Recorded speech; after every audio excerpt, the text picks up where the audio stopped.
Dan anda sepatutnya bertanya kepada pemakanan anda. Doktor, saya kena makan nasi sepinggan ke separuh pinggan? Bila pergi kat kedai mamak, ya tanya dekat Aneh tu, Aneh, roti canai ni sesuai ke untuk saya? Mak ayah saya dua-dua orang ada penyakit jantung. Agaknya roti canai ni tahan dalam badan saya berapa lama ya? Apa ingredient dalam roti canai ni ya? Apa minyak yang Aneh pakai ya? Berapa hari Aneh pakai minyak ni ya? Sesuai ke untuk saya? Tanya macam tu. Cakna dengan makanan.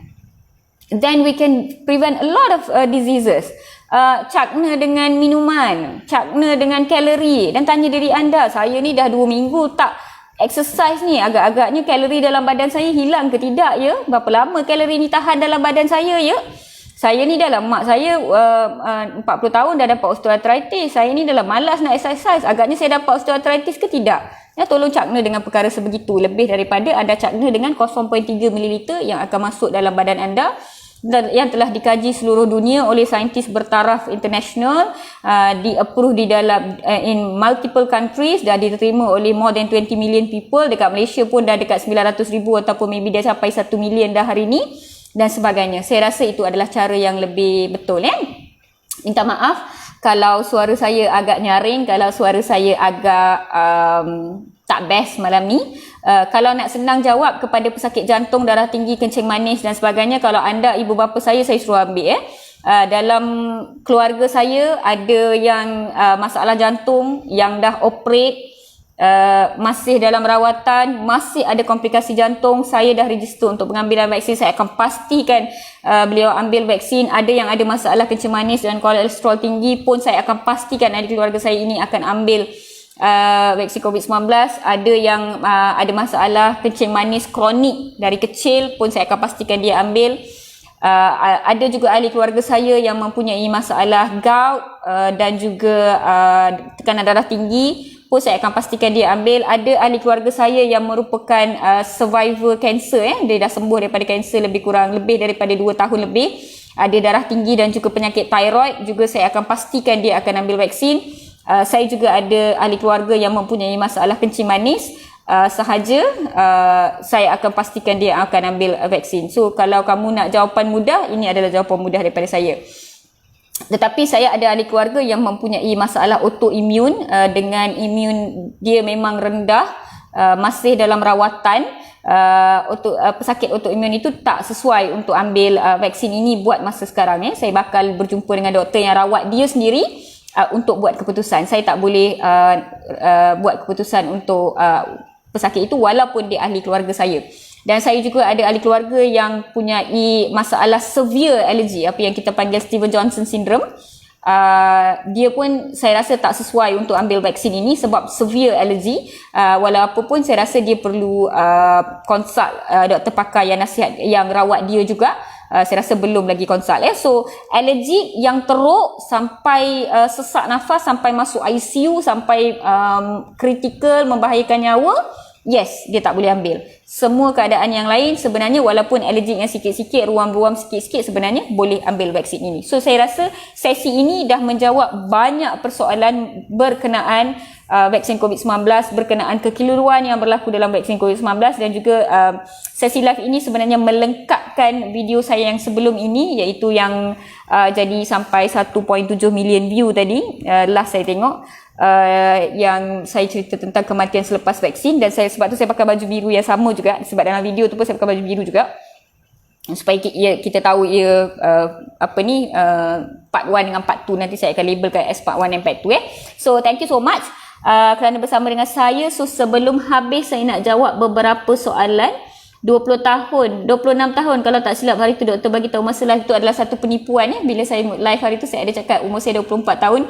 Itu adalah penipuan paling besar yang saya pernah buat dalam hidup saya. Sebenarnya saya dah 38 tahun ya kawan-kawan. Saya lahir tahun 1983, SPM tahun 2020. Saya dah 38 tahun ni. So kepada yang tertipu dengan saya hari tu, saya minta maaf sebab saya rasa macam bila saya live, saya rasa macam orang yang sama live dengan saya. Saya tak sangka ada orang yang baru yang boleh termakan dengan lawak saya. Sebenarnya saya minta maaf sangat-sangat. So sebenarnya I am 38 years old. Saya dah kahwin, saya dah ada anak 2 orang. Anak sulung saya 7 tahun dan anak kedua saya 3,5 tahun So sorry sangat-sangat. So saya nak jawab beberapa soalan. Saya rasa ada seorang tanya tadi, saya lupa nak saya lupa nama dia, tapi dia tanya kenapa vaksin perlu 2 dos.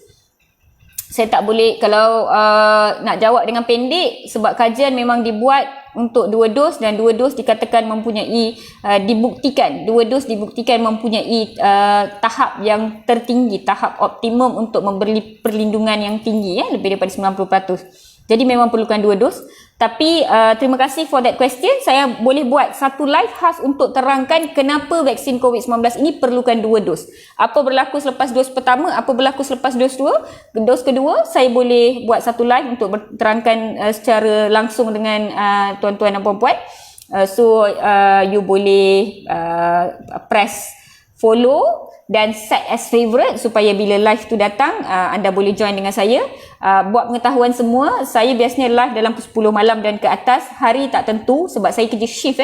Kalau saya kerja petang, saya kerja malam, memang saya tak dapat nak live. Biasanya saya live sama ada pada hari cuti ataupun kalau saya kerja pagi.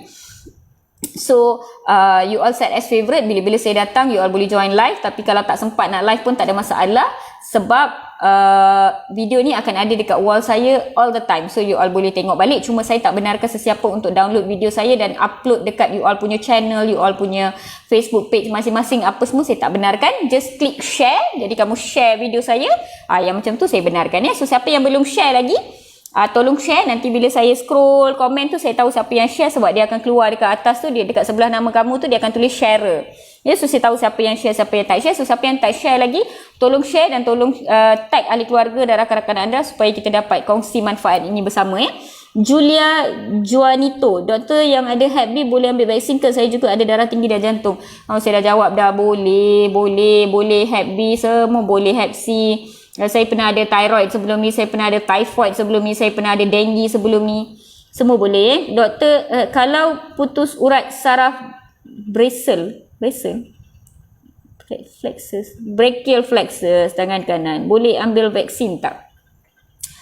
Aduh, boleh, tapi silalah tanya dengan doktor yang rawat anda ya. Okey. Doktor nak tanya, mak saya baru bypass jantung, sesuai ke tak? Okey, baru bypass jantung tu, baru tu berapa baru? Seminggu pun baru juga, sebulan pun baru juga, 6 bulan pun baru juga, setahun pun baru juga. Jadi baru yang mana satu? Dan sila bincang dengan doktor yang rawat mak.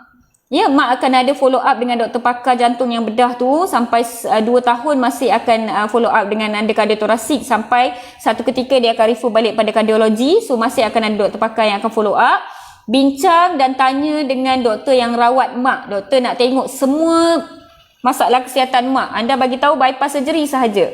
Ya, tetapi banyak lagi benda lain yang kita kena tengok. Sakit jantung dia berapa peratus berfungsi, apa tekanan darah dia, apa overall health condition dia, apa allergic dia, apa ubat-ubat yang dia makan, dekat mana dia follow up, apa support yang dia ada dalam keluarga dan sebagainya. Jadi semua persoalan ini doktor kena tengok dan kena pantau dan kena bagi jawapan kepada anda. Jadi ikutlah mak bila mak pergi jumpa doktor ketika follow up dan tanya dengan doktor tu. Alright?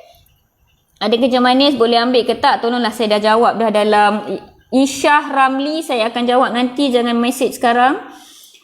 Okey. Alright. Okey, yang positif COVID-19 boleh ambil vaksin atau tidak? Saya akan buat sesi khas untuk kalian. Sementara itu, Juliana Baharin dan siapa-siapa yang pernah jadi COVID survivor, anda boleh join Facebook group yang tertutup private. Saya admin group tersebut. Anda boleh join Facebook group COVID-19 Malaysian Survivors. Di situ banyak info dan pengalaman yang dikongsi oleh pesakit dan ahli keluarga. Jadi kita boleh bermanfaat bersama-sama ya. Doktor, kalau ada alergik ubat tahan sakit, contohnya Voltaren dan Ponstan, dah ada video berkenaan soalan ni, boleh tengok dekat video tu je. Adakah kes jangkitan COVID pada yang telah mengambil vaksin? Jamri Basri, saya tak faham lah soalan ni. Ana Farhana, kenapa pasien autoimun tak digalakkan untuk terima vaksin COVID-19 ya doktor? Sebab kita risau penyakit autoimun ni maksudnya imun dia rendah. Ya, jadi bila kita bagi vaksin, kita risau sebenarnya badan dia takkan membina antibody sebanyak dan seoptimum yang kita nak. Jadi macam manfaat dia tak tinggi pun sebenarnya. Alright, tapi ia bergantung kepada one patient to another patient So kita kena tengok apakah dia punya overall tahap imun, tahap kesihatan, bacaan darah, apa dia punya susceptibility towards infection. Kita akan tengok semua tu dan doktor pakar akan nasihatkan. So lain pesakit lain sebenarnya autoimun ni sebenarnya saya nak nasihatkan pun saya risau. Ahli keluarga saya sendiri pun saya suruh dia consult dengan doktor yang rawat dia sebenarnya. Alright, so semua yang ada autoimun tolonglah bincang balik dengan doktor yang rawat autoimun anda. Semua yang ada epilepsi, sawan yang cakap dah tak jumpa doktor, tolonglah jumpa doktor balik. Yang ada asma dan yang cakap dah tak jumpa doktor, tolonglah cari doktor. Klinik berlambak dekat Malaysia ni, dekat semua shop blood mesti ada klinik. Tolonglah pergi jumpa doktor klinik, buat pemeriksaan dan bertanya dengan mereka, minta pendapat mereka tentang penerimaan vaksin ini. Ya, so jumpa doktor secara bersemuka untuk dapatkan nasihat yang sesuai. Ya, doktor umur 70 tahun boleh ambil vaksin ke tak? Aduh, boleh. Tak ada masalah. Umur bukan satu penghalangnya. 70 tahun nak kahwin pun boleh, tak ada masalah ya. Okey, kalau dah selesai dua dos, perlu ke lagi pakai mask sanitizer bila keluar? Soalan ni pun saya dah jawab dalam sesi-sesi live sebelum ni. Boleh pergi tengok video-video sebelum ni. Kalau ada kanser boleh ke ambil. Yang kanser ni kamu kena bincang balik dengan doktor onkologis kamu, bergantung kepada dah berapa lama lengkap rawatan kanser tersebut ya. Nanti doktor akan nasihatkan. Okey, so saya rasa maybe dah sejam dah kita live sebenarnya. Saya tak pasti berapa lama. Minta maaf panjang sikit hari ni sebab saya nak padatkan dua topik dalam satu sesi, iaitu sebab kematian apabila seseorang itu ada masalah komorbid, iaitu penyakit kronik. Itu yang pertama saya cover, dan yang kedua saya cover adalah seseorang itu ada masalah komorbid seperti sakit jantung, kecemaran darah tinggi, boleh makan kefri atau tidak, boleh ambil vaksin atau tidak. Jadi kepada semua yang bersama dengan saya hari ini, saya harap kita dapat bersama-sama berkongsi ilmu. Kita dapat sama-sama kita mendapat manfaat malam ni. Dan saya nak ingatkan kembali, niat saya membuat sesi live ini bukanlah untuk memaksa kalian untuk mengambil vaksin, ataupun bukanlah untuk memujuk kalian ambil vaksin, bukan juga untuk menghasut kamu untuk ambil atau tidak. Ya, niat saya hanyalah untuk berkongsi ilmu, memberitahu kamu apa yang benar, apa yang telus, apa yang betul, dan kemudian ia terpulang kepada kalian untuk membuat keputusan untuk diri anda sendiri. Diri anda, hak anda, keputusan anda. Baik atau tidak, anda sendiri yang akan hadap implikasi daripada keputusan itu. Kalau kamu ambil keputusan kamu adalah untuk menerima vaksin, maka kamu kena terima manfaat dan risiko daripada pengambilan itu atas kapasiti kamu. Dan kalau kamu membuat keputusan saya tak nak mengambil vaksin ini, maka segala implikasi dan kesan dan manfaat yang daripada keputusan tidak mengambil vaksin itu pun kamu kena face dengan diri kamu sendiri sahaja. Okey? Walau apa pun, semua ilmu yang kamu dah ambil, semua pembacaan yang kamu dah buat, semua information yang kamu dah dengar, kamu fikirkan kembali, doa banyak-banyak, semayang banyak-banyak, minta petunjuk daripada Tuhan. Tak kisah kamu dari pegangan agama apa pun ya. Agama Hindu, agama Kristian, agama Islam, Buddha, tak kisah. Pray back, pray to God, minta petunjuk, minta guidance, minta satu clearance dalam minda. Setengah orang kata dia takut, setengah orang kata dia risau ya. Mintakan supaya fikiran kita menjadi jelas, fikiran kita menjadi waras, supaya kita dapat satu kapasiti untuk membuat keputusan untuk diri saya dan keluarga saya. Niatkan dalam diri anda, walau apa pun keputusan yang anda buat, keputusan itu adalah untuk yang terbaik untuk keluarga anda, diri anda dan orang di sekeliling anda. Itu yang paling penting sekali. Dan walau apa pun keputusan yang kamu buat, ambil ke tak ambil ke, kamu boleh berbincang secara berilmiah dengan siapa-siapa, orang office ke, jiran tetangga, di media sosial dan sebagainya. Tetapi janganlah berbalah-balah, janganlah mengutuk-ngutuk, dan juga janganlah janganlah melekeh-lekehkan orang lain ya. Kalau saya sebut sebelum ni pun, anti vaksin yang saya sebut yang memang anti vaksin tegar di Malaysia ni, yang memang dah dicop, dia sendiri panggil diri dia anti vaksin, itu yang saya anti dengan diorang sebenarnya ya. yang lain yang masih berfikir tentang yang vaksin, masih menimba ilmu, masih berdahagakan information, kita masih boleh berbincang, kita masih boleh anda masih boleh bertanya dengan saya soalan-soalan umum mengenai kesihatan. Saya sanggup jawab, tak ada masalah. Sometimes bila ada soalan umum, saya sanggup buat live, saya sanggup buat video khas untuk menjawab soalan kamu ya. Tetapi soalan peribadi tentang diri kamu saya tak boleh jawab dan saya takkan jawab juga. Okey?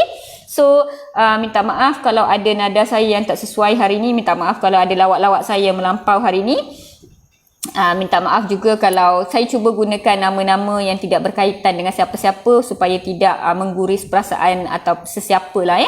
Kalau saya sebut Ali ke Abu ke, mesti adalah dekat Malaysia ni, so saya tak nak sebut nama macam tu. Sebab tu saya sebut nama yang memang takkan ada orang sebegitu. So kalau masih saya ada mengguris perasaan sesiapa ataupun menyentuh apa-apa sensitivity, saya minta maaf. Dan terima kasih semua dalam sesi live hari ini. Saya ucapkan minggu yang akan datang ini baik-baik sahaja untuk anda semua.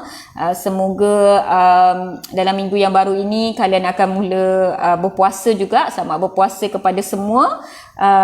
Dan dalam bulan puasa ni mungkin dah boleh start kira kalori, dah boleh niatkan dalam diri yang kita nak makan secara berpada-pada dan kita nak cakna lebih banyak dalam makanan daripada cakna dalam ubat dan rawatan sahaja. Selamat malam. Terima kasih kerana bersama dengan saya. Jangan lupa set as favourite sebab dalam minggu ni akan ada beberapa kali juga saya akan datang live. Thank you so much. Kita jaga kita. Slotih, Dr. Mala. Thank you. Bye.